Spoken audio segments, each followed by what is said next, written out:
सर्वज्ञ श्री चक्रधर स्वामी की जय। बसा बसा।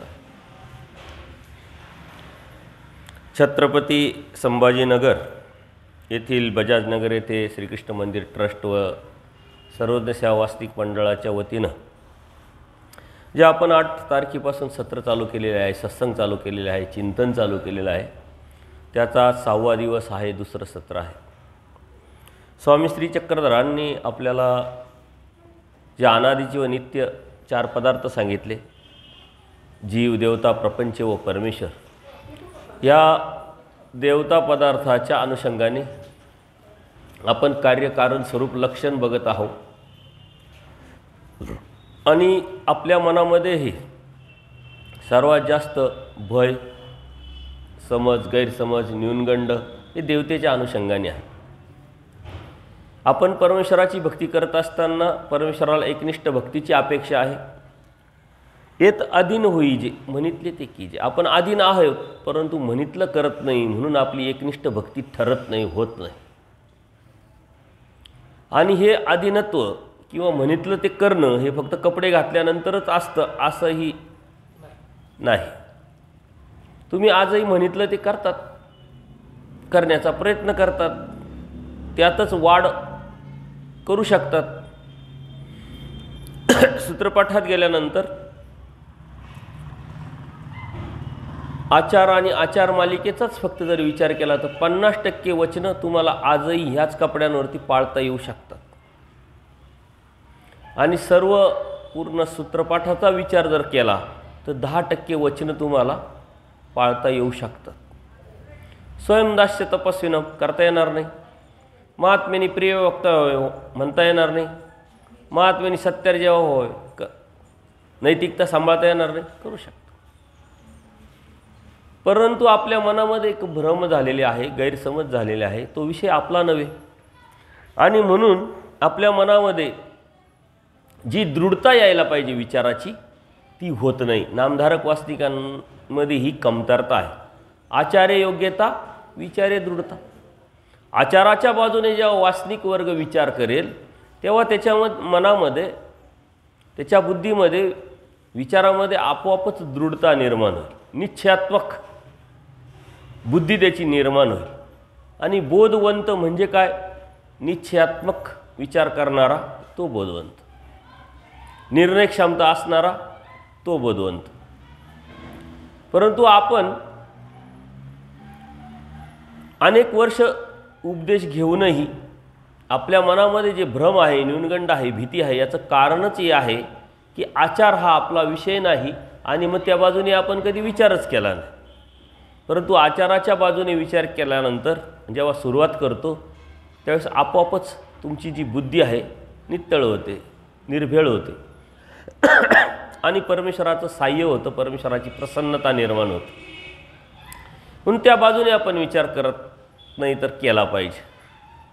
देवता वर्ग बघत असताना आपण विश्वदेवतेपर्यंत थोवे बघितले, त्यांचे कार्यकारण स्वरूप लक्षण बघितले, देवता वर्गाचे वैशिष्ट्य बघितले, अजूनही बघतोय। आणि सकाळी आपण चैतन्य देवता होय पर परमेश्वर नव्हे या वचनाचं चिंतन करत असताना ती चैतन्य देवता किती मोठी आहे, कशी आहे, काय आहे हे आपण बघितलं आणि त्या अनुषंगाने तो परमेश्वर किती आहे मोठा त्याचा अंदाज केला। फक्त आपल्या बुद्धीच्या पलीकडे, काल्पकतेच्या पलीकडे आहे।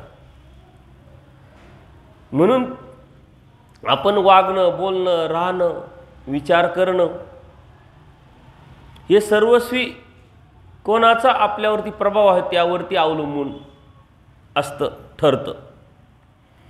आपल्या वागण्यात, बोलण्यात परमेश्वराच्या तत्त्वज्ञानाचा प्रभाव असेल, स्वामी श्री चक्रधरांचा प्रभाव असेल तर आपण एकनिष्ठ भक्ती करतो आहोत हे आपण सांगू शकतो, ठरवू शकतो। परंतु आपल्या वागण्यात, बोलण्यात, राहणीमानात जर देवतेच्या अनुषंगाने प्रभाव असेल तर मात्र आपण देवतेचीच भक्ती करतो अप्रत्यक्षरित्या, हे आपण समजून घेतलं पाहिजे। आपण थेअरी समजून घेतलं आहे की देवतेची भक्ती करायची नाही, मग का करायची नाही? मंदिरात जायचं नाही, भक्ती करायची नाही, पूजा करायची नाही, तिकडं जायचं नाही, खायचं नाही, प्यायचं नाही, एवढंच समजतं. परंतु मानसिक आहे, बौद्धिक आहे, जी भक्ती आहे तिचं चिंतन करत असताना आपल्या वागण्यात, बोलण्यात, राहणीमानात परमेश्वराच्या विचाराचा प्रभाव असणं म्हणजे परमेश्वराची भक्ती करणं. आपण परमेश्वराचे भक्त आहोत असं सांगत असताना हे देवतेचे जे कार्यकारण स्वरूप आपण लक्षण बघितले ते कितीतरी आपण अंगीकारतोय, फॉलो करतोय, स्वीकारलेले आहे आपल्या लक्षात येतं. कारण आपल्या इंद्रियाच्या माध्यमातून इंद्रियांवरती देवतेचं अधिष्ठान असतं. देवता वैरिणी आहे, देवता उदास आहे, देवता स्वाभिमानी आहे, देवता वंचक आहे. परंतु राहणीमानात वागताना आपणही वंचकत्व करतो. उदासीनता आपल्या मनामध्ये, बुद्धीमध्ये, विचारामध्ये कंटिन्यू असते. याचा अर्थ देवतेचा प्रभाव आपल्यावरती आहे. परमेश्वरचा आनंद तो, प्रसन्न तो, ती प्रसन्नता, ती आनंदाची झळक, एक प्रचिती आपल्याला या तत्त्वज्ञानातून कळणं, समजणं आणि त्यावरती चालण्यासाठी आपण धैर्य निर्माण करून सातत्यपूर्ण जर चालत राहिलो तर परमेश्वराचे आपण भक्त. देवतेच्या संदर्भात अनेक तत्त्वज्ञान सांगितलं, परंतु त्याच्याही पलीकडे जाऊन एकीकडे देवतेचं तत्त्वज्ञान, एकीकडे एका चैतन्यात मायेचं तत्त्वज्ञान, इतकं मायेचं तत्त्वज्ञान परमेश्वरांनी सांगितलेलं आहे. कारण ती मायाच तेवढी मोठी आहे आणि यात आपण अडकलेलो आहे. म्हणून आपण परमेश्वराच्या भक्तीत उतरत नाही योग्य पद्धतीनं, सक्षमपणे. आणि म्हणून परमेश्वर भक्तीत न उतरल्यामुळं परमेश्वर हे आपल्याला आजपर्यंत प्राप्त झाला नाही. सूत्राच्या माध्यमातून परमेश्वर आपल्याला सांगतात, मायाचक्र भ्रमण्याय पर्यायवशी जीव सकळई पावे एक वाचनी. मायाचक्र भ्रमण्याय, आपण भ्रमात पडलेलो आहे आपण. आणि कोणाच्या भ्रमात पडलेलो आहे? या मायाचक्राच्या. त्यामुळे आपण परमेश्वराच्या प्राप्तीपर्यंत जाऊ शकलेलो नाही आहे. परमेश्वराच्या भक्तीमध्ये जसं पाहिजे, परमेश्वराला अपेक्षित आहे त्या भक्तीत, त्या पद्धतीनं आपण उतरलेलो नाही, उतरत नाही. आणि कालच आपण बघितलं अन्यवृत्तीच्या प्रकरणवशामध्ये एक आवडलेला प्रकरणच तुम्हाला मी सांगितलं. दायंबाई देवाला विचारताय का हे जग का पळतंय, का भागतंय, का भ्रमात आहे, काय भ्रमलंय? देव काय म्हणतात? येथीच्या जवळके विन. हे लक्षातच ठेवायचं. जर आपण परमेश्वराच्या जवळ असेल तर आपल्या मनामध्ये, आपल्या बुद्धीमध्ये स्थिरता, स्थौर्य निर्माण होईल, स्वस्थता निर्माण होईल. आणि आपण दैवराटीत आहोत, परमेश्वराच्या भक्तीत आहोत, परंतु तरी आपण धावतोय, पळतोय. का धावतोय माहीत नाही, कोणाच्या पाठीमागे धावतो माहीत नाही, कशासाठी धावतो माहीत नाही. अन्य लोकही धावताय, त्यांनाही माहीत नाही. त्यांच्यात आपल्यात फरक काय राहील? स्वस्थ चित्त. जी स्वस्थ चित्तता जी आहे ती मेडिकलमध्ये जाऊन गोळ्या खाऊन येणार नाही आहे, डॉक्टरकडे जाऊन इंजेक्शन मारून येणार नाही आहे. ती एक बुद्धीची अवस्था आहे. स्वस्थ चित्ते बुद्धी संवेदी. बुद्धीची स्थिरता स्वस्थ चित्तातून निर्माण होते. आणि बुद्धीची स्थिरतेतून जे स्मरण कराल, जे चिंतन कराल, जे आचार कराल, जे परमेश्वराला आठवाल, ते परमेश्वरापर्यंत पोचेल. आपण इथं सत्संगाला बसलो तरी आपल्या डोक्यात काही ना काही चालू असतं आपलं. थोडंसं आपल्याला संधी भेटली का आपलं मन कुठंतरी लगेच भरकटतं. का? स्वस्थता नाही. आणि ती स्वस्थता आपल्याला ज्ञानातून येईल, आचरणातून येईल, परमेश्वराच्या जवळकीतून येईल, परमेश्वराच्या सन्निधानातून येईल. परमेश्वराचं सन्निधान, परमेश्वराने काय सांगितलेलं आहे, सन्निधानाच्या बाजूने जर परमेश्वराने स्वीकार केला किंवा ते वचनाचं चिंतन आपण केलं तर आपल्या लक्षात येईल. सन्निधानात आहे, पण आज्ञा प्रतिपालन जो करत नाही त्याला असन्निधानच आहे. असन्निधानी असूनही आज्ञा प्रतिपालन करेल तो सन्निधानात आहे. परमेश्वराला अपेक्षा काय? सन्निधानाची. आणि सन्निधान म्हणजे काय? प्रतिपालन परमेश्वराच्या आज्ञेचं. आज्ञा म्हणजे काय? आचार. आणि त्याच बाजूने आपण विचार करत नसेल तर मग आपण परमेश्वराच्या सन्निधानात जाणार कसे? आणि आपण तर म्हणतो असन्निधान आहे, असन्निधान आहे. मग असन्निधान जर असेल, ती भावना तुमची असेल, ती विचार तुमचे असेल, तर तुम्ही का भक्ती करताय? कशासाठी करताय? उपहार दाखवताय, कशासाठी दाखवताय? देवता सन्निधानात आहोत ना आपण, मग देवच नाही, असन्निधान म्हणजे नाही.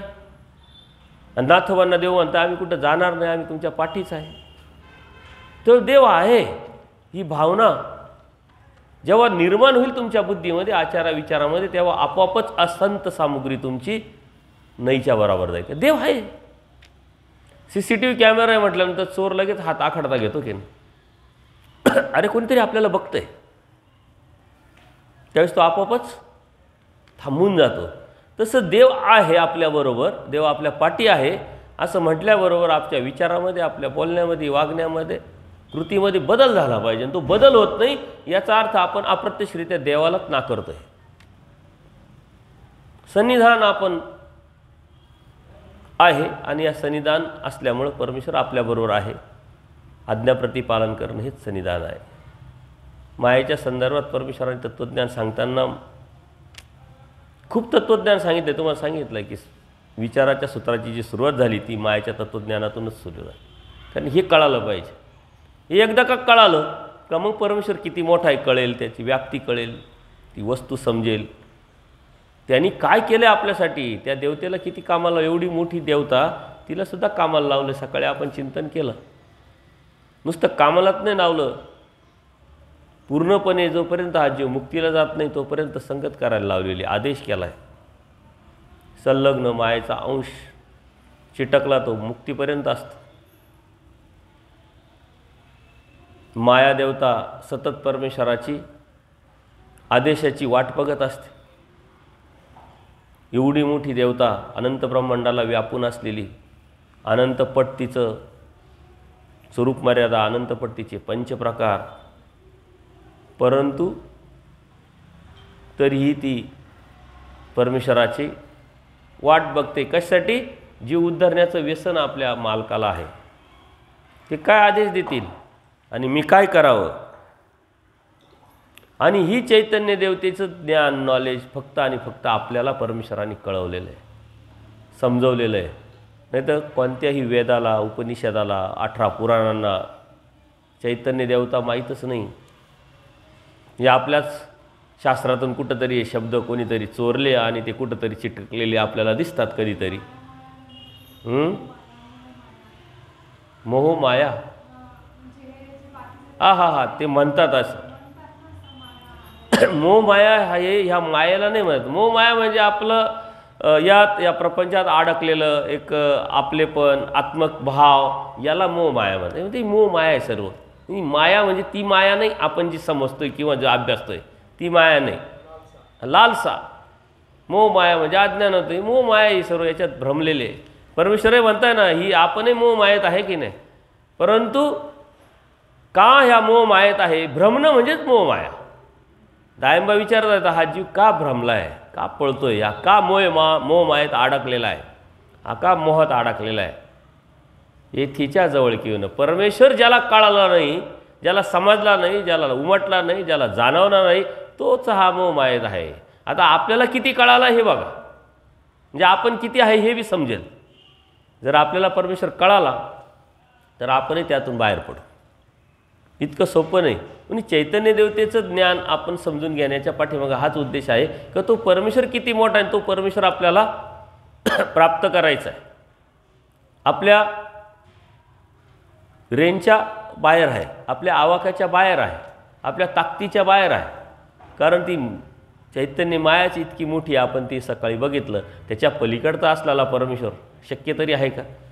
म्हणून आचार्याने निरूपण करताना देव म्हणतात की या जीवाला परमेश्वर प्राप्त होणं शक्य नाही.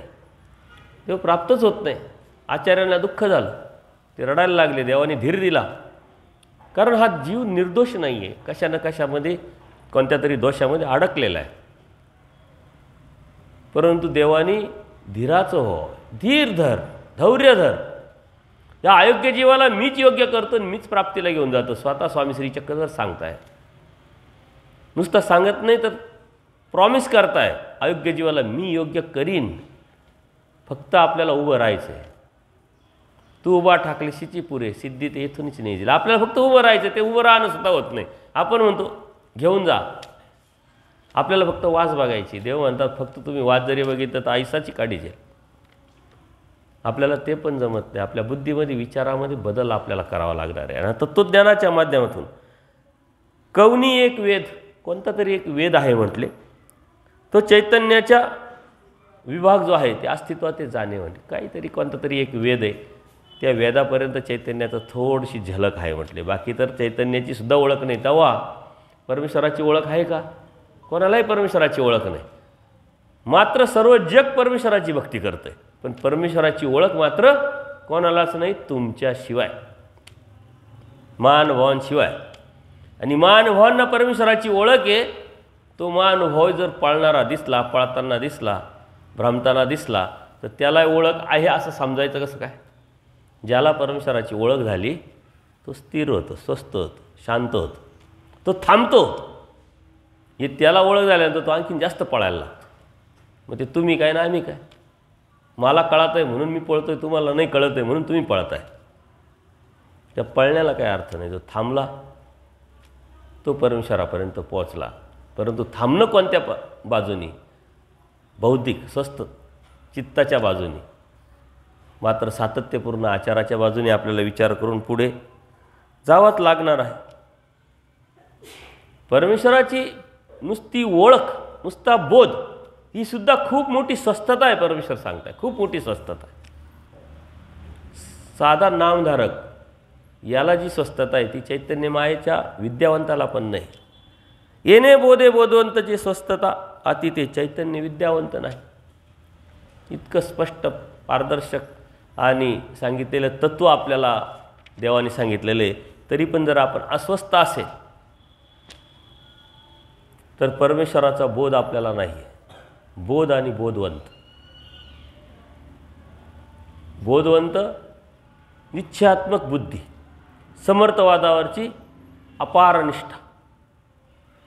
आपल्याला फक्त शब्दाशा जीव देवता प्रपंच परमेश्वर कळाला, बाह्य अंगाने शब्दाशा आपण समजून घेतला, जाणून घेतला. या देवता आहे कार्यकारण स्वरूप लक्षणाच्या माध्यमातून, हा जीव आहे, हा प्रपंच आहे, परमेश्वर आहे. परंतु त्याचा जो उमट आहे, जे खरेपण आहे, ते जर लक्षात येत नसेल आणि ते खरं म्हणून आम्ही स्वीकारलेलं नसेल आणि ते स्वीकारून त्यावर आपण चालत नसेल तर त्याला बोध म्हणत नाही, त्याला बोधवंत म्हणत नाही. हे खरं खरं वाटलं पाहिजे की अरे हे आहे. आपल्याला खरं वाटत नाही. आपल्याला एक तर नॉलेज वाटतं, ऐकायचं आहे, समजून घ्यायचं आहे, जाणून घ्यायचं आणि चालायचं आहे. त्यावरती मोहर उमटली पाहिजे. येथीची मोहरीची पुरे, मोहर उमटली पाहिजे. आपली मोहर आपण उमटवत नाही, शिक्का आपण उमटवत नाही, उमटून घेत नाही. परमेश्वर म्हणता फक्त येथीची मोहरीची पुरे. म्हणजे काय? शिक्का, तू माझा आहे मी तुझा, याची फक्त शिक्का जरी मारला तरी पुरे माझ्यापर्यंत येण्यासाठी. तू माझा झाला, आता नंतर कुठं जाणार? नंतर मी तरी तुला कुठं जाऊन देणार? ही परमेश्वराचा कड आहे. परमेश्वराची कड मात्र आपण ओळखू शकत नाही, जाणू शकत. म्हणून आपण आपली कडच तयार करत. म्हणून देवता वर्ग पाहत असताना आपण चैतन्य देवता ही सकाळपासून पाहतोय. आणि ह्या चैतन्य देवतेच्या माध्यमातून जे मायेला 5 नावं आहे, कोणते मायेला 5 नावं आहे? चैतन्य, माया, विदेह, पराशक्ती. चैतन्य का, माया का, विदेह का, परा का, शक्ती का म्हणावं त्या मायेला? या नामं का दिलेले आहे? तसे अनेक नावं आहे. त्यातले मोजके 5 नावं आपल्याला परमेश्वराने सांगितलेले, ते आपण सकाळी बघितले. का मायेला शक्ती का म्हणावं, परा का म्हणावं? आता ही जी माया आहे, ही माया परमेश्वराच्या या उद्धरण कार्याला प्रथम करण आहे. सुरुवातच तिथून आहे. ती पिये देवता आहे. त्यांच्या माध्यमातूनच परमेश्वर हे उद्धारण कार्य, जगाचं, विश्वाचं, या ब्रह्मांडाचं कार्य करतात. नुसते एकाच ब्रह्मांडाचं नाही, एकाच जीवाचं नाही, अनंत ब्रह्मांडाचं, अनंत ब्रह्मांडात असलेल्या अनंत जीवाचं. त्यामुळं मायेला अनेक भाग आहे, विभाग पण आहे. आज सकाळीच आपण एक विभाग बघितला. कोणता विभाग बघितला? मायेचा एक विभाग आपण बघितला. कोणता? नाही लक्षात? हां, मायेचा तम विभाग आपण बघितला. त्या तमात असलेला, निर्दिष्ट अवस्थेत असलेला जीव असे अनंत जीव आणि एकाच ब्रह्मांडाचे नाही, अनंत ब्रह्मांडांचे जीव. म्हणून अनंत जीव त्या मायेच्या तमात मासारानंतर असतात. एका जीवाची स्वरूप मर्यादा 100 ब्रह्मांड, एका ब्रह्मांडाची स्वरूप मर्यादा 500 कोटी योजन. आणि तो तमिभाग आपल्या शरीरावर जसा तीळ असतो इतक्या पद्धतीचा, अशा पद्धतीचा आहे. म्हणजे तो तिळाच्या स्वरूपात दिसणारी माया इतकी मोठी आहे. तो तमिभाग, माया किती मोठी आणि त्याच्या पलीकडे तो परमेश्वर किती मोठा, आपल्या कल्पनेच्या पलीकडे, अंदाजाच्या पलीकडे. मग तो परमेश्वराला मात्र कोणत्याही प्रकारची नामना नाही. अनंत आहे, अनंत नाही, त्याला अंतच नाही असा तो परमेश्वर. मायेला तरी अनंत शब्द नामना वापरली का, तर आपल्या बुद्धीच्या पलीकडे आहे, ती कल्पकतेच्या पलीकडे आहे, कल्पनेच्या पलीकडे आहे. म्हणून त्या परमेश्वराला कृपा उपजली, त्या परमेश्वराने हा सारा उपद्याप केलेला आहे. मोठा माणूस असतो तो छोट्या माणसाचा विचार करतो का? तर काय करायचं आपल्याला, आपलं चाललं आहे ना मस्त. परमेश्वर येस ना परमेश्वर, त्यांनी कोणाचा विचार केलेला आहे? मायाच्या तमात पडलेला निर्दिष्ट अवस्थेत जीव, का ज्याच्यामध्ये कोणत्याही प्रकारचं सामर्थ्य नाही आहे, पंगू आहे. परंतु त्याला सामर्थ्य दिलं आहे, त्याला बाहेर काढलं आहे, आनंद देण्यासाठी निवड केली. हे सर्व काही आपल्याकडं परमेश्वराचंच आहे. पण तरी आपण भ्रमलो आहे, तरी आपल्याला लक्षात येत नाही, जाणीव होत नाही. म्हणजे त्या परमेश्वराने आपल्यावरती केलेली कृपा हिचा तरी अंदाज करता येईल का आपल्याला? आपल्या त्याही कल्पनेच्या पलीकडंच आहे. कृपा उपजली म्हणून परमेश्वराने सारा उपद्याप केला. आणि का करावंसं वाटलं? ती त्या जीवाकडे जशी आदमती, आदगती, आदरती गुपचूप बसतच नाही. अनंत दोष आहे, दोषदर्शिका आहे, वंचक आहे, गुपचूप बसतच नाही. त्याचं ते कार्य होणार, जे तुमच्याकडं आहे त्याचं कार्य होणारच आहे. तसं परमेश्वराकडे जे आहे त्याचंही कार्य वर्तणारच आहे, ते बी होणारच आहे.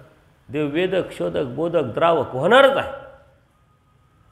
अनंत गुण आहे, अनंत धर्म आहे, ते कार्य होणारच आहे. त्या कार्यामुळं परमेश्वर कार्याला आला आणि आपल्याला कार्याला आणलं.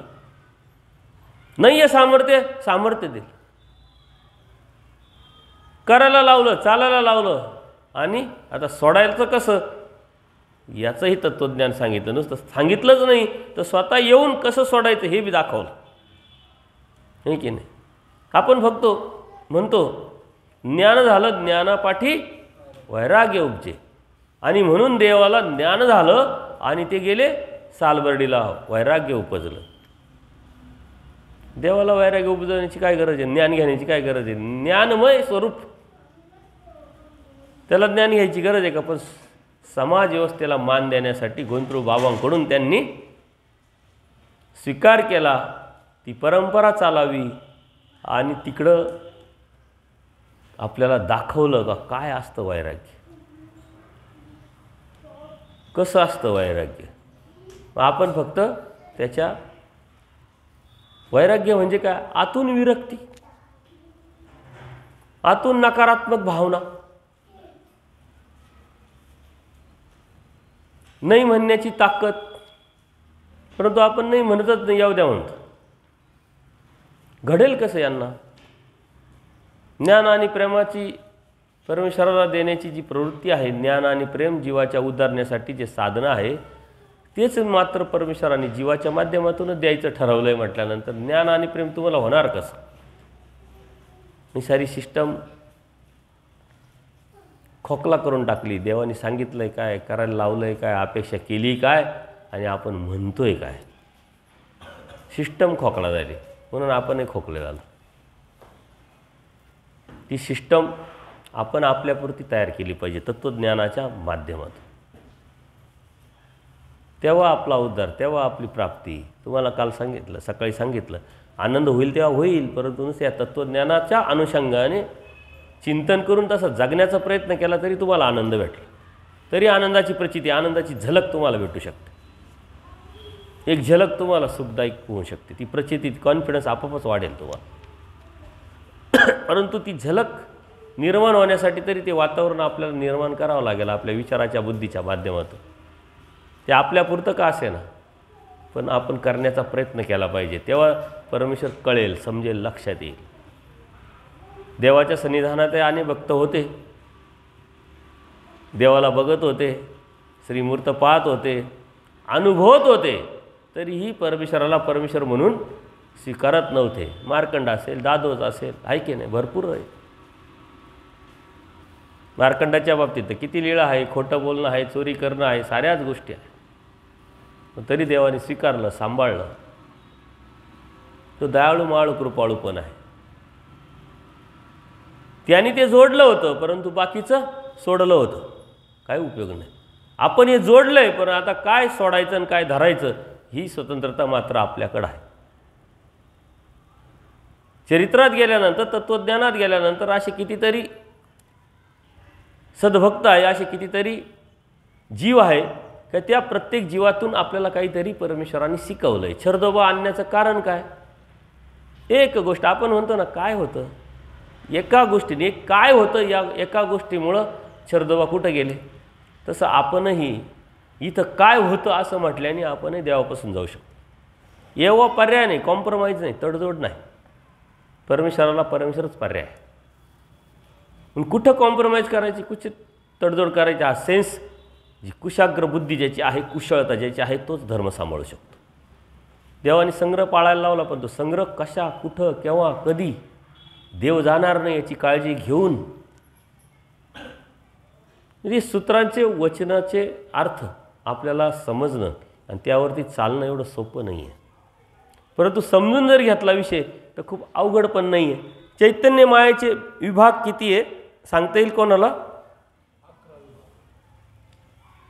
11 विभाग हे विस्तृतपणे आपण समजून घेतो, परंतु सूत्राच्या माध्यमातून किंवा अगदी समोर लगेच स्पष्टता जी येण्यासाठी मायेचे किती विभाग आहे? 3च आहे, जड, अजड आणि चिज्जड, आहे की नाही. बाकीचे विभाग आपल्याला वेगवेगळ्या माध्यमातून अभ्यासता येतील. आपल्याला जड, अजड, चिज्जड हे आपल्याला समजून घ्यायचं आहे. परमेश्वर त्रिविधापरी मायापुरा ते स्वीकारते, सूत्रच आहे डायरेक्ट. त्रिविधापरी म्हणजे जड, अजड, चिज्जड यांच्या सर्वांच्याच अनुषंगाने फक्त जीवाच्या उद्धारण कार्याला उपयोगी पडणारं म्हणून परमेश्वर स्वीकारतात. मग जड माया म्हणजे काय? स्थूल परमाणूपर्यंत केवळ दुःखरूप व्यक्त होती ती जड माया. स्थूल परमाणू फक्त दुःख, तिला जड माया म्हणतात. दुःख देण्यासाठी, दुःख भोगवण्यासाठी. आज जड माया काय? चेतना फळात तृणादिकांच्या दुःखरूप फळापासून सुखरूप अशा विश्वफळापर्यंत सुख दुःख रूप मिश्रत्व जी व्यक्त होते ती आज जड माया. ही दुःख आणि सुख दोन्ही मिश्रता आहे, ही आज जड माया आहे. जड माया फक्त सुखरूप, ही मिश्ररूप, आणि चिज्जड माया निप्रपंच केवळ सुखाच्या ठिकाणी जी व्यक्त होते ती चिज्जड माया. हे केवळ सुख आहे, ते सुख आहे, केवळ सुख आहे आणि ही मिश्र आहे. असे जड, अजड, चिज्जड असे 3 मायाचे प्रकार आहे. परंतु हे करत असताना परमेश्वर या जीवाकडून अपेक्षा करतात. आणि ही अपेक्षा कशाची आहे? परमेश्वराच्या भक्तीची, परमेश्वराला शरण येण्याची, एकनिष्ठ भक्तीची, एकनिष्ठतेच्या विचाराची. त्याच्यासाठी आपल्याला देवाचंच व्हावं लागेल. परंतु तरी देव खंत व्यक्त करतात काही सूत्राच्या माध्यमातून, बाई जीव जीवार्चन घडे पर ईश्वरार्चन ते काहीची न घडे. एवढं सांगूनही हा जीव परमेश्वराची भक्ती करेलच याची काही गॅरंटी नाही.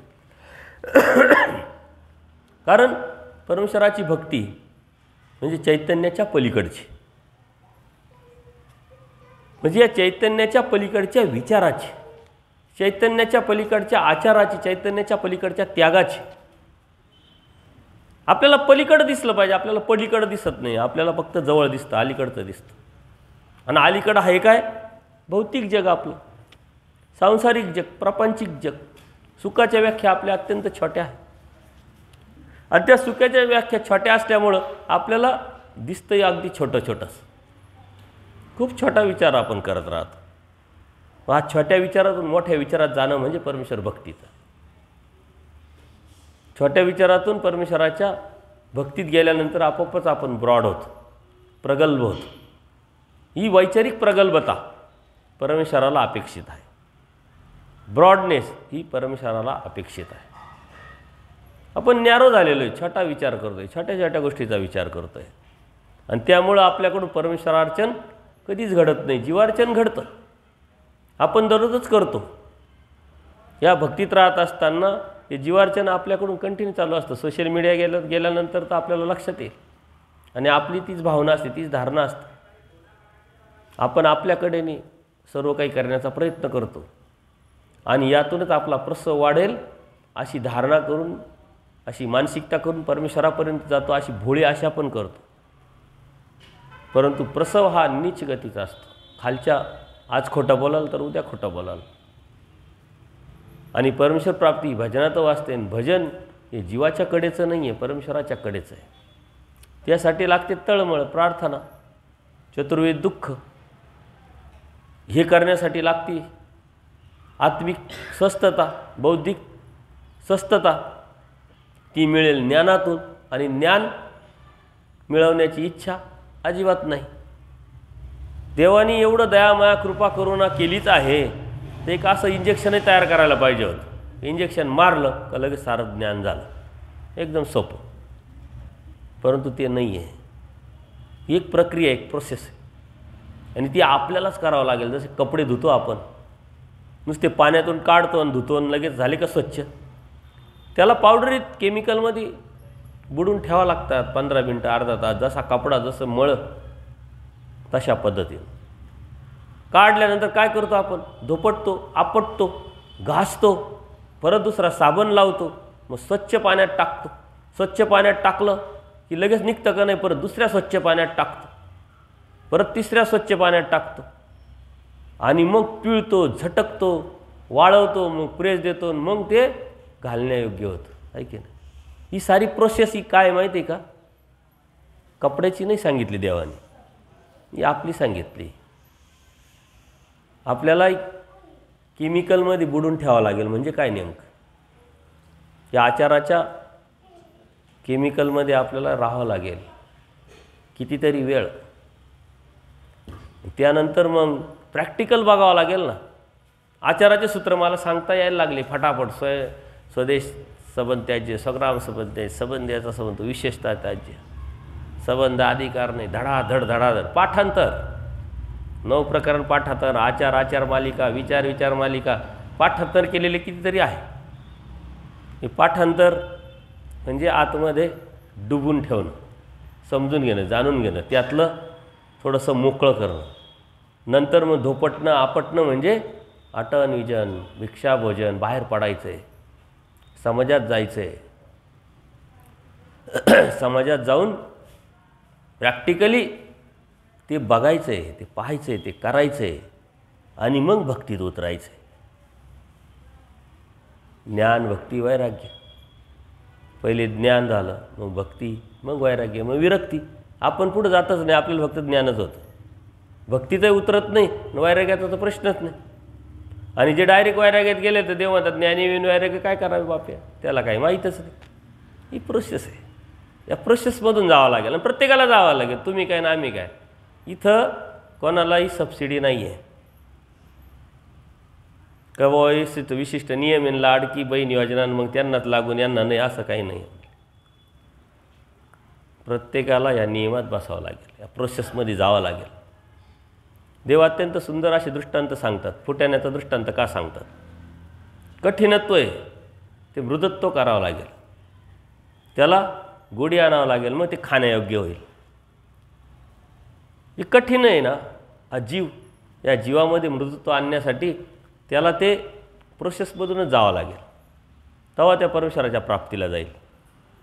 या शाब्दज्ञानातच या साऱ्या गोष्टी करायच्या. अनंत जन्माचे कर्माचे जे पुट आहे ते पडलेले ते साफ करणं एवढं सोपं आहे का.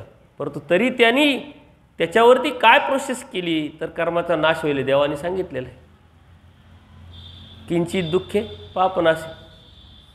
कर्माचा कशा कशा नाश होईल सूत्र जर तुम्ही बघितले, तळमळीत जन्माते धाडी, तर परमेश्वर काय म्हणतात, प्रेम दे.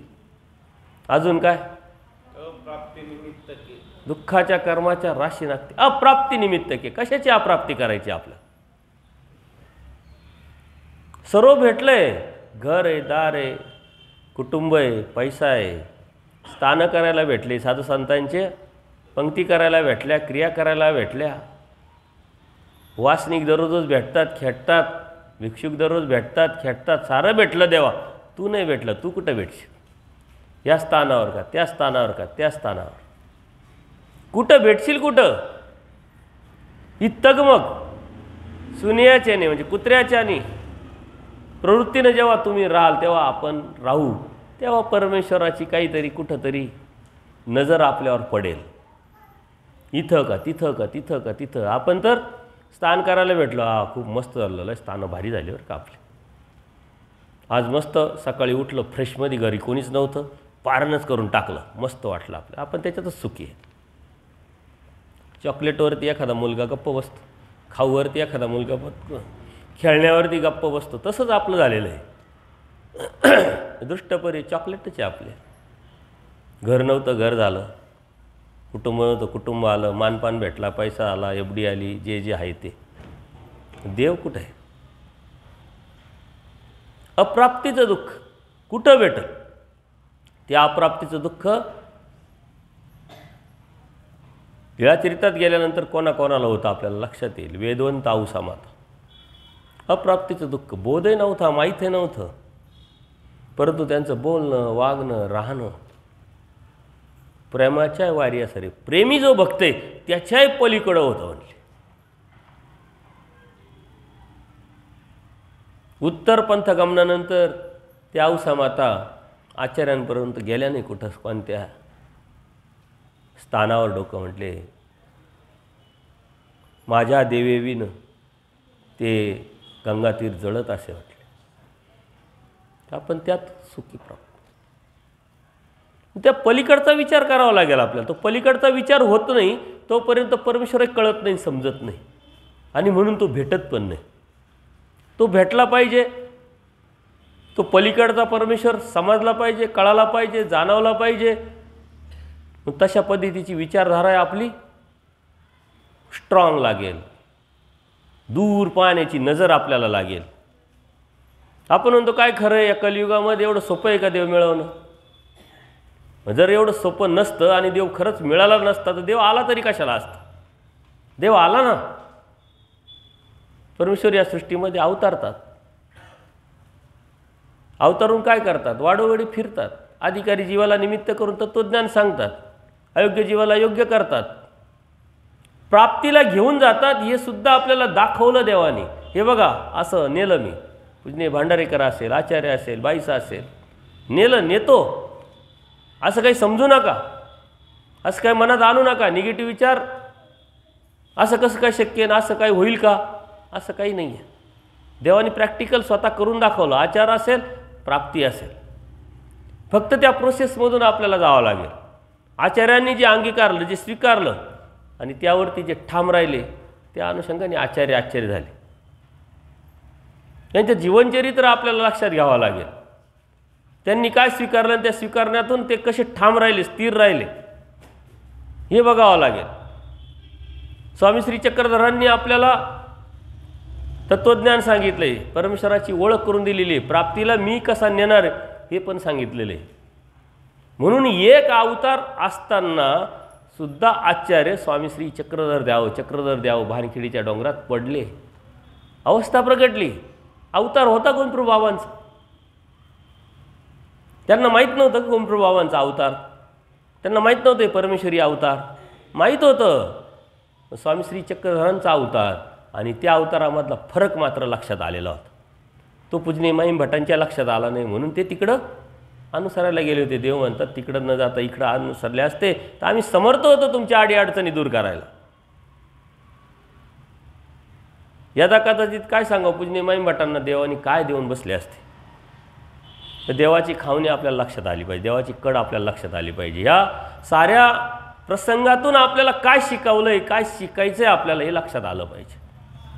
आपण धावतोय, कोणाच्या पाठीमागे धावतोय, कुठं धावतोय हेच आपल्याला कळत नाही, समजतच नाही आहे. भ्रम निर्माण झालेला आहे. आपण म्हणतो देवाने सांगितलं, हे काय देवाने सांगितलंय? पण देवाने आपल्याला नाही सांगितलंय, उलट त्यांच्या निमित्ताने आपल्याला सांगितलंय. त्यांना अगोदर सांगितलंय. मग ते आचार्य असेल, भाईंभट असेल, मादा असेल, बाईसा असेल, ते गेले बानखेडीच्या डोंगरात, श्रीचक्रधर द्यावं, श्रीचक्रधर द्यावं. जेव्हा महादाईसा जाते, या विषयाला काल स्पर्श केला होता, महादाईसा जाते, ते म्हणले तो देव माझा नव्हे, गोविंदप्रभू बाबा असं काय करता वेडा? आपल्या देवानीच वारलंय, आपल्या देवानीच तिथं सांभाळी घातलंय, आपल्या देवाने तिथं जायला लावलंय, जावं लागेल. हे आवर्दृश्य अवतार, परदृश्य अवतार, उभयदृश्य अवतार परमेश्वराने सांगण्याचं कारण काय होतं? जनरल नॉलेज म्हणून आपल्याला माहिती म्हणून सांगितलंय काय? ती पण एक प्रक्रिया आहे. जीवाची सुरुवात आवराकडून होते. कधीही कोणताही जीव ज्ञान झालं, समजलं, कळालं आणि परमेश्वराची प्राप्ती व्हावी म्हणून तो उपदेशी कधीच होत नाही. असा कोणताही जीव तुम्हाला दिसणार नाही, भेटणार नाही. त्याला दृष्टपर फळाची अपेक्षा आहे, सुखाची अपेक्षा आहे, म्हणजे आवर फळाची अपेक्षा आहे. स्वामी श्री चक्रपाणी प्रभू महाराजांचा अवतार सांगण्याचा उद्देश परमेश्वराचा तो आहे. बघा मांडणी पण कशी बघा. नंतरचे कलियुगाचे 3 अवतार घ्या. पहिले श्री चक्रपाणी प्रभू महाराज सांगितले, ते आवर्दृश्य अवतार आहे. गोविंदप्रभू अवतार परदृश्य अवतार आहे आणि मग उभयदृश्य अवतार आहे. हे आवरातच देतात, ते परातच देतात आणि हे दोन्ही देतात. हे आचार्यांना माहीत होतं, म्हणूनच त्यांना काय पाहिजे होतं हे बी त्यांची स्पष्टता होती. ध्येय पक्क ठरलं होतं. कशासाठी मी त्याग केला आहे, कशासाठी मी बाहेर पडलेलो आहे, कशासाठी देवाने मला तत्त्वज्ञान सांगितलं आहे, घडवलं आहे, वडवलं आहे, स्पष्टता होती. आणि ती स्पष्टता होती म्हणून आचार्य कुठं मुक्कामी राहिले नाही आणि कोणाचा आदेशही स्वीकारला नाही. कळत न कळत सुरुवातीला ज्या 1-2 चुका झाल्या, त्याच्यानंतर आचार्यांकडून एक चूकसुद्धा नाही झालीच नाही. शेवटपर्यंत देवाला त्यांनी सोडलं नाही. बुद्धिवादी माणूस पूजनीय माईंभट देव जेव्हा उत्तर दिशेकडे गेले, गमन केलं, त्यावेळेस सन्निधानातच नव्हते, म्हणजे जवळच नव्हते. ते गेले होते व्यापार करायला. कोणत्या वेळेस काय करावं हे सेन्स समजणं गरजेचं आहे. आचार्यांना तो सेन्स होता, त्यांनी सोडलं नाही. आणि गेल्यानंतर अवस्था प्रकट करून काय मागायला गेले? चक्रधर. तिथून आल्यानंतर जी बी अयोग्यता राहिली होती बाकी, ती गोविंदप्रभू बाबांनी त्यांच्याकडून करून घेतली. परदृश्य अवतार, परमेश्वर प्राप्तीच्या अनुषंगाने जे जे गरजेचं आहे ते तिथं आवराकडून पराकडे जाणं. मधला उभयदृश्य अवतार घडवतो, मोडवतो आणि मग तिकडं पाठवतो. जीवनचरित्र बघावं लागेल आपल्याला. इथं जो व्यापार आचार्य करायचे, धावपळ करायची, भावना करायचे, इथं निरूपण व्हायचं, अवसर व्हायचे, तिथं काय निरूपणाचा विषय होता का? अवसराचं बी ते बी गोविंदप्रभू बाबांच्या मूडवरती, सेवा त्यांच्या मूडवरती.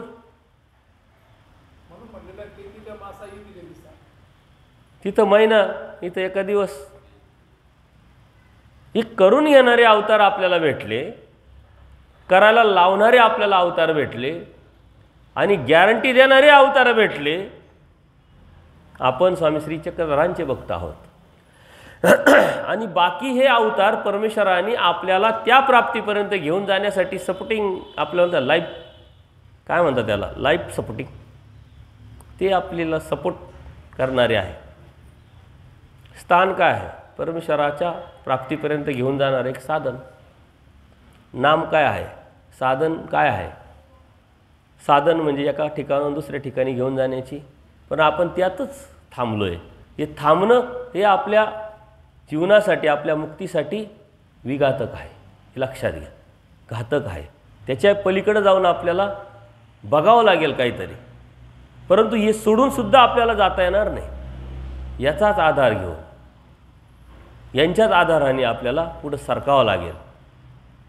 परंतु बुद्धी मात्र तशा पद्धतीची करावं लागेल. आता ही मांडणी थोडीशी अवघड आहे, तुम्हाला कसं समजावं लक्षात येण्यासाठी बऱ्याच गोष्टी सांगता येतील, परंतु पलीकडचं विचारधारा आणि अलीकडचं फक्त कर्तव्य, ड्युटी, मात्र ध्येय पुढचं आहे. एखादी व्यक्ती राजकारणात उतरते ना, त्याला नुसतं राजकारणात येऊन आणि एखादं पद घ्यायचं नसतं. त्याला नगरसेवक व्हायचं असतं, मग आमदार व्हायचं असतं, मंत्री व्हायचं असतं, मुख्यमंत्री व्हायचं असतं. त्याची महत्त्वाकांक्षा प्रगल्भ असते, मोठी असते. तो विनाकारणच टाईमपास करायला गेलेला नसतं. थातुरमाथुर फक्त या गल्ली बोळा पोस्टर लावण्यासाठी गेलेला नसतो. तो हे दाखवत असतो फक्त मी समाजसेवा करतो, एक ड्युटी आहे, कर्तव्य आहे, पक्षाने दिलेल्या जबाबदाऱ्या मी सांभाळतो, परंतु त्याच्या मनात मात्र वेगळंच असतं. तसंही इथं सुद्धा आपण फक्त आता ड्युटी कर्तव्य जे आहे ते करायचं, पण मनात आपल्या परमेश्वर प्राप्ती असली पाहिजे. परमेश्वराच्या प्राप्तीचं ध्येय असलं पाहिजे. आणि ते असेल तेव्हा आपल्या विचारात, वागण्यात, बोलण्यात, राहणीमानात आपोआपच बदल होईल. तुम्हाला बदल करायची गरज पडणार नाही, आपोआप बदल होईल. नको काय, कारण डोक्यात ते मुक्तीची चाड आहे. मुक्तीची चाड एकदा डोक्यात आली का तो आपोआपच बदलतो, त्याला बदलावायची गरज राहतच नाही. आणि म्हणून परमेश्वराने जसं सांगितलंय तसं राहावं लागेल. नुसते ॲक्टिंग करून उपयोग आहे का? सोंग करून उपयोग आहे का? सोंग घेऊन उपयोग आहे का? एकदा असेच त्या पुराणातल्या कथा आहे, तुम्ही ऐकलेल्या असतील. श्रीकृष्ण महाराज आणि रुक्मिणी माता बसलेले आहे. सकाळची वेळ आहे. श्रीकृष्ण महाराजांचं मंदिर आहे. एक येतो, देवाला प्रार्थना करतो, तू मला आत्ताच लगेच दिस, आत्ताच मला भेट, नाही तर मी कपाळ फोडून घेईल, मी असं करील, मी तसं करील, ती मी तसं करील.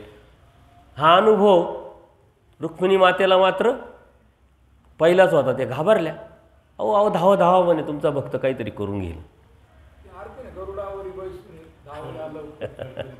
तुम्हाला सर्व माहिती. देव मात्र शांत आहे, स्वस्त आहे.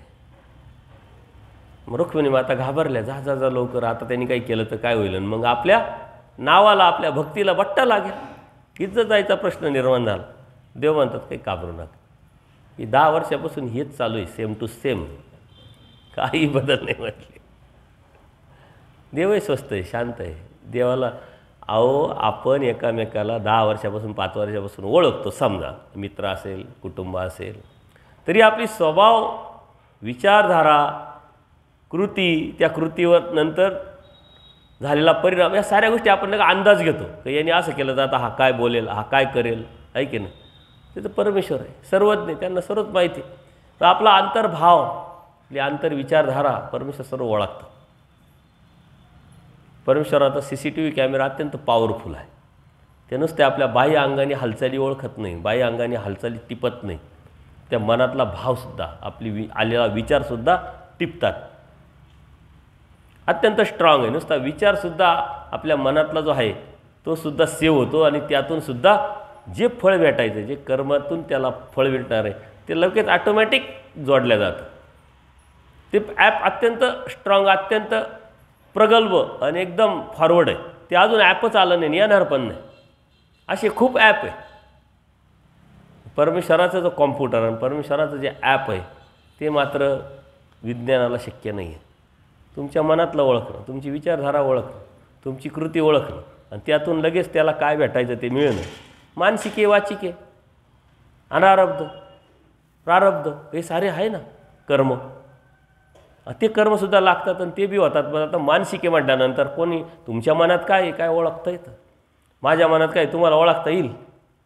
50 वर्ष जरी बरोबर राहिलो तरी मनात ओळखता येईल का? मनातलं ओळखता येईल का? परमेश्वराचं CCTV कॅमेरा, कॉम्प्युटर किती पॉवरफुल आहे बघा. मनातलं ओळखतो, लगेच कर्म लागतं. त्या कर्माने लगेच त्याचा भोग आहे, जे संत असेल, असंत असेल, जे बी, त्याला लगेच जॉईंट पण होतं. त्या देवतेला मेल पण जातो, आणि ती देवता लगेच त्याच्या शेड्यूलमध्ये XYZ तारीख, वार, ठिकाण लिहून पण ठेवते की याला असं असं आता तिथं करायचं आहे. सिस्टमॅटिक काम आहे. आता ॲटोमेशन आहे, फुल्ली ॲटोमेशन, सामर्थ्याचं काम आहे. हे आपण लक्षातच घेत नाही. परंतु परमेश्वर अपेक्षा करतात.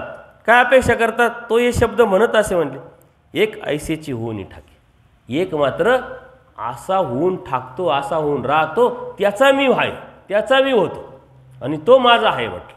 आपल्याला होऊन टाकायचं आहे, नुसतं बोलायचं नाही आहे, नुसतं ऐकायचं नाही, होऊन टाकायचं आहे.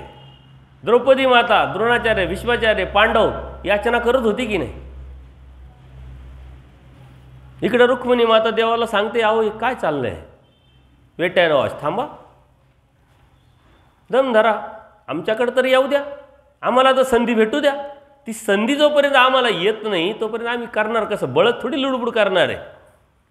मग जेव्हा तिला उमगलं आणि जेव्हा ती देवाकडे आली, मग देवाने काय केलं, अर्जुन देवाच्या केसाला धक्का लागला नाही. का केला, अर्जुन देवाचा होऊन राहिला होता. कालच आपल्या कोणत्या तरी भगिनींनी सांगितलं, एकीकडं श्रीकृष्ण महाराजांनी एकीकडं सारे सैन्य मागितलं, जो मूर्ख असतो तो काय मागतो, सैन्य. जो ज्ञानी असतो, स्ट्रॉंग बुद्धी असतो, तो काय मागतो, देव. उलट देवाने काय सांगितलं, मी शस्त्र धरणार नाही, निकामी काय कामाचं म्हणले, शस्त्रही नाही धरणार. पण त्या अर्जुन देवाला माहीत होतं शस्त्र नको, यांचं एक शब्दसुद्धा कितीतरी शास्त्रांच्या बराबरीचं आहे, एक शब्द. आणि देवाने सांगितलं मी शस्त्र नाही धरणार पण मार्गदर्शन करील. आपल्याला काय करायचं आहे, आपल्याला मार्गदर्शनच घ्यायचं आहे ना देवाचं. ना आपल्याला देवाने काय केलं आहे, मार्गदर्शनच तर केलं आहे. आपण म्हणतो मार्गदर्शन नका करू, धरा आणि न्या आम्हाला, असं होत नाही. अर्जुन देवानी म्हटले असते का तुम्ही मार्गदर्शन नका करू, घ्या शस्त्र लढा, करत नाही. ते तुझी लढाई आहे ती तुलाच करावं लागणार आहे. नाही, आपली लढाई ना, मुक्तीची लढाई आपली आहे, ती आपल्याला करावं लागणार आहे. पण मार्गदर्शन मात्र देव करतोय आणि देवाने मार्गदर्शन केलं आहे.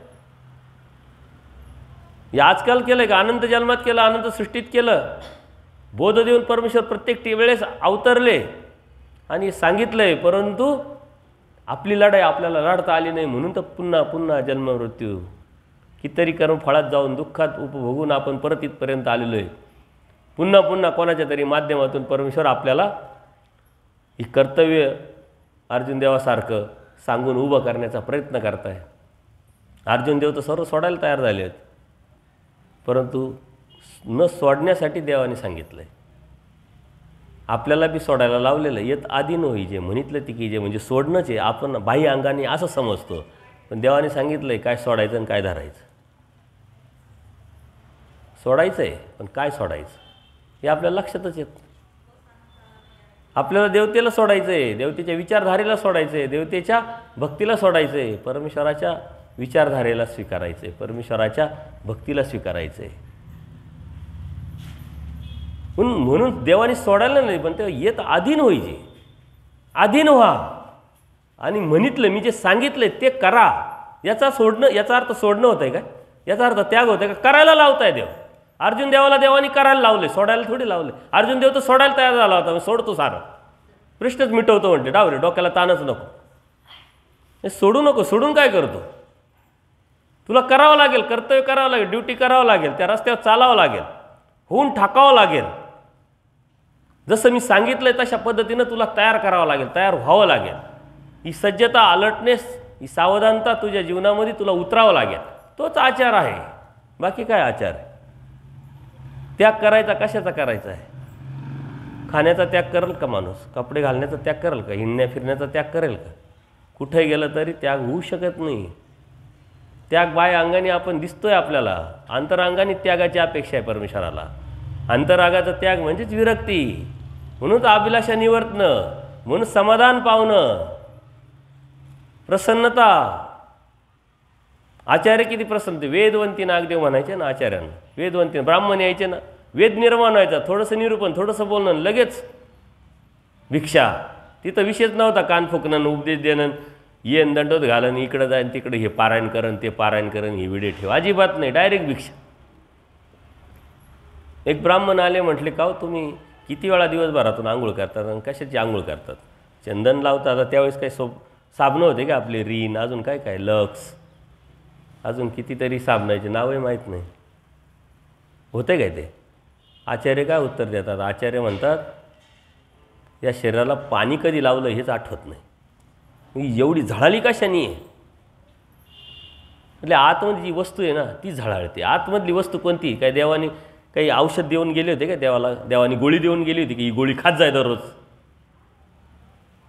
जे आचार्यांना देवाने दिलं तेच आपल्याला देवाने दिलेलं आहे कोणाच्या तरी माध्यमातून. नाम स्मरण, चिंतन, आठवणे, त्या आचारावरती ठामपणे उभे राहणे, कॉम्प्रोमाइज न करणे, असं नाही असंच आहे.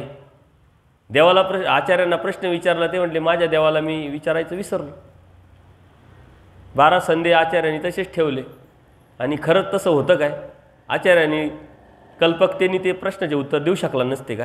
देऊ शकले असते, पण नाही विचारले. बात खतम. कोणीतरी मला म्हणाले अज्ञान याला काय कळतं, म्हणू द्या. जाणून नेणे तो सुदैव. अत्यंत सुंदर सूत्र आहे.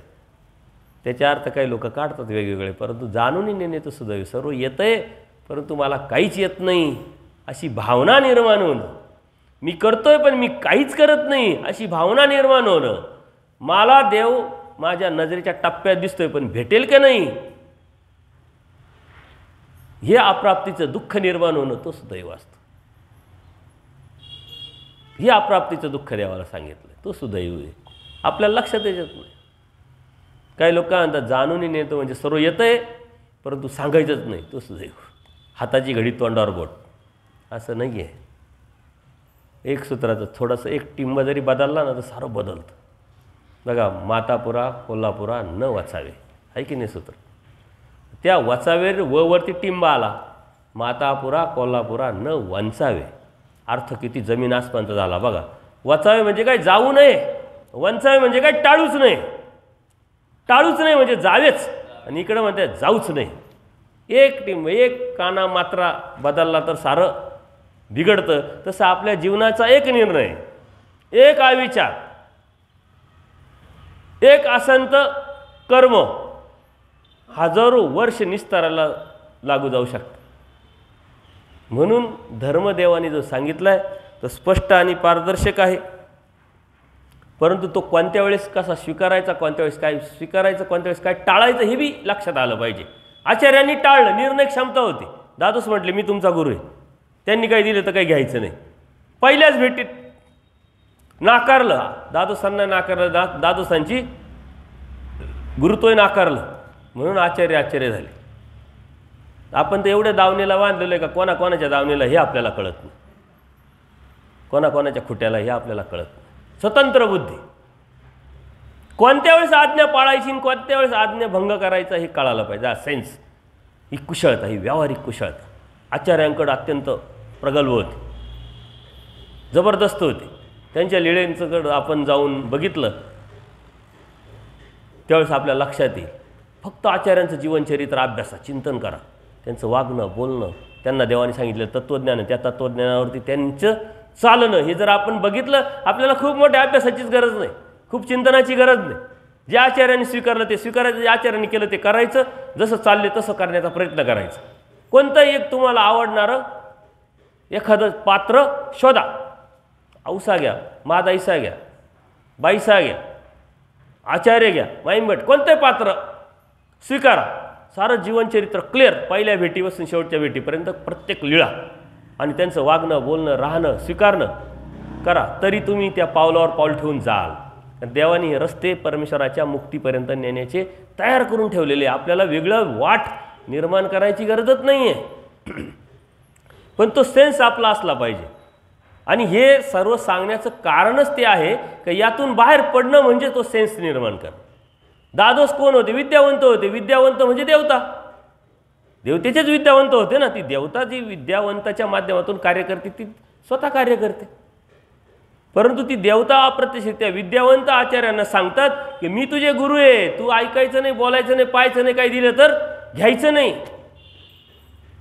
त्यावेळेस तर त्यांना बोध पण नव्हता, वेद पण निर्माण झाला होता. तो स्थितीच्या माध्यमातून परमेश्वरांनी पूर्वकर्माचं काय असेल ते फॉलो परमेश्वर करत तिथपर्यंत आणलं होतं.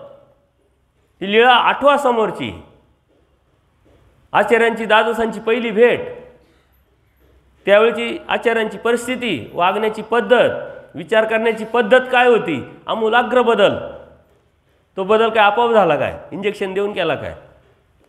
समजलं त्यांना काय योग्य काय अयोग्य आहे, काय सोडायचं काय धरायचं. कुशळता होती, अत्यंत बुद्धी तीक्ष्ण होती, म्हणून ते निर्णय त्यांनी घेतले आणि तेच उपयोगी पडले, तेच फळाला गेले. शेवटी देवाने सांगितलं जा माईंभटांना घेऊन या, आम्हाला प्रवृत्ती झाली उत्तरपंथाला जाण्याची. कशाने? महादायसा विचारते कशाने ती भंगेल, ती प्रवृत्ती कशाने भंगेल? देवाने उपाय पण सांगितले. कोणते उपाय?